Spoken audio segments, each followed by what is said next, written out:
Today I'm going to talk about Renaissance humanism and give you a little bit of a definition of the term. I'm going to discuss the context of Renaissance humanism. Why did it emerge from the Italian city-states? Who were some of the key proponents of Renaissance humanism? Um, Two rather important and almost simultaneous events that helped to spread it, and a little bit about Renaissance humanist thought and how it changed and affected culture.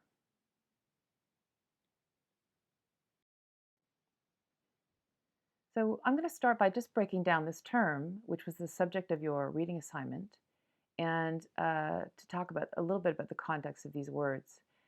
It's important to understand how, where, when, and why the Renaissance emerged, and particularly what it did for us and how it changed the course of Western European history and culture. So, to the definitions, first off, Renaissance means rebirth. And in this case, the rebirth referred to is of the ideas, culture, values, and achievements of classical antiquity, or in other words, specifically the heyday of Greek and Roman civilizations. So it's a rebirth and also a kind of revival or return. So the Renaissance is a cultural and historical period that we say went from about 1300 all the way to 1600 in Western Europe. It began in Italy in the 1300s and it spread like wildfire to the rest of Europe in the 1400s and 1500s. Humanism can be defined as a faith in the potential of human beings and a celebration of human achievement and qualities. So just to remind you where we are in time, this revival or renewed interest in classical antiquity is a look back to what they considered to be, in the time of the Renaissance, a superior civilization of learning and the pinnacle of or height of human achievement. So essentially, the people of the early Renaissance were looking back at a period uh, we call classical Greece and Rome, beginning approximately the 5th century before the Common Era, and lasting almost the Roman Empire lasting almost until 6th century Common Era. The reason why they were interested in looking past the Middle Ages uh, is that they were starting to look disparagingly on the thinking of the Middle Ages. The Middle Ages and medieval thought was getting stale. They were getting fed up with the status quo, and they really idealized the period before that as far superior.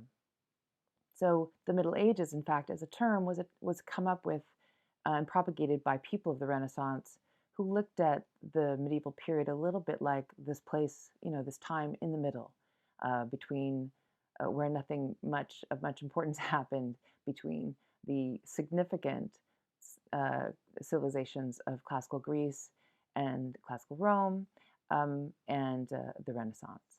So just also note these dates are approximations. Of course, these labels are always attached afterwards, and these changes and shifts took a long time and they were slow and took many generations of people. So as you can see, the two first periods overlap, and there's lots of overlap and jumps in continuity between the medieval period and the Renaissance as well. So what's the context of this revival and the cultural movement that it brings about? Well, the early Renaissance emerged in 1300s and 1400s in the Italian city-states of Venice, Genoa, but particularly and especially Florence. So the 1300s are a kind of transitional era from the medieval period to the Renaissance. And there was a kind of exceptional circumstances in the Italian city-states during this time. So during this transitional century, aspects of the Middle Ages were waning, were declining. So the church, particularly in Italy, was weakened by squabbling popes, and I won't go into that whole story, but between the sort of instability in the Catholic Church and the rising frustration among people with corruption within the church, the power during this time in the Italian city-states was somewhat weak. The other thing that's very special or particular about the Italian city-states is that in the 1300s, the rest of Europe is hit and devastated by a horrible epidemic. So the bubonic plague, or otherwise known as the Black Death, it hits Europe in 1347, and it hits twice more during that century, and it destroys between one third and one half of the population. So this calls many villages and cities, to a halt and their activity. Certainly, they don't have time and room for cultural activity. They can barely function. So it really breaks down society and the economy, and hits agriculture very hard because agriculture needs lots of people. Um, on the other hand, in Italy, the plague is less widespread, and some in these Italian city-states where they're very dependent on trade, trade is somewhat less affected by the plague. It can still continue in a way that in agricultural areas it is blocked. So some normal activity, normal life could continue despite the ravages of the plague. The other thing that's specific to Italy is that they are, of course, surrounded by magnificent monuments of the greatness and the achievements of classical antiquity. The remains and vestiges of the Roman Empire, in terms of architecture and sculpture, are still around. And so Italians can point to these visual reminders of a time of great empire and also of a very idealized period of republic. So they held this out as the best in human civilization, a kind of golden age of human accomplishment in philosophy, math, learning, culture, art. And so it's idealized by the Renaissance thinkers, and it's put forward as a kind of as evidence that humans can be better and almost limitless in their capacity. And people hold this time out as a kind of counterpoint to what they see as a certain backwardness and stuckness, if that's not really a word, of the medieval period.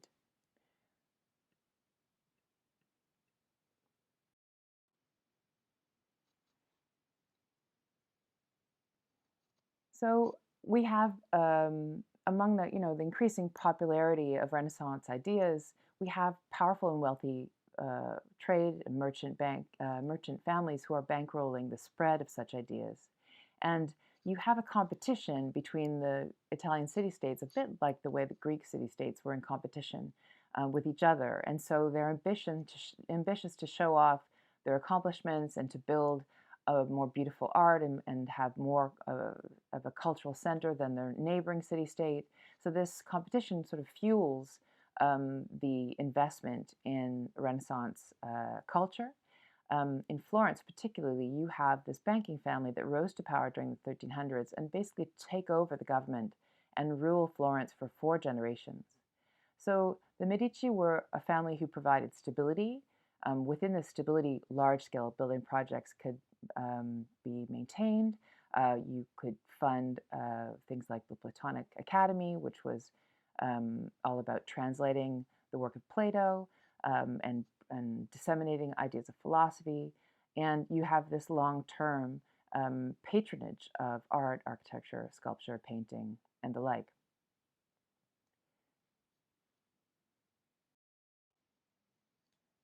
Two key factors really made the Renaissance happen and spread. And so it's important to understand these two events that happened almost simultaneously. So, on one hand, we have the great city of Constantinople fall. They were besieged by the Ottoman Empire, and they fell. The city fell in 1453, and that effectively ended the Byzantine Empire for good. It was the last vestige of the old Roman Empire, straggling on. And so when the Ottomans took over Constantinople, Byzantine scholars fled if they could, and scholars escaped the city and tried to make their way to Italy. And they brought all the classical manuscripts they could with them. And so this added to the enormous explosion of activity in the classical studies and translation and the spread of classical texts and ideas in the Renaissance. And so there was money to pay them to do translations, and many of the classical texts they brought from antiquity were reaching Western Europe for the very first time when they got to Florence following the fall of Constantinople in 1453. So just 3 years prior, in 1450, a guy named a diamond, a jeweler, I think he was, Johannes Gutenberg, developed the printing press, and his innovations made the printing of texts far, far cheaper than it ever had been in the Middle Ages, and far faster. So, just to be clear, Gutenberg didn't invent printing or the printing press as such. Block printing had been around and was invented in China in the 9th century, and they developed movable type in the 11th century. But for various reasons, print technology didn't really reach Europe until the 1400s. And so, this key technology, and I discussed this when we were talking about I was talking about technology when I was going over the 5 themes, is that this is a moment when technology absolutely changes culture and society and history, the course of history, because due to the printing press, the ideas of the Renaissance and of humanism cross Europe very quickly.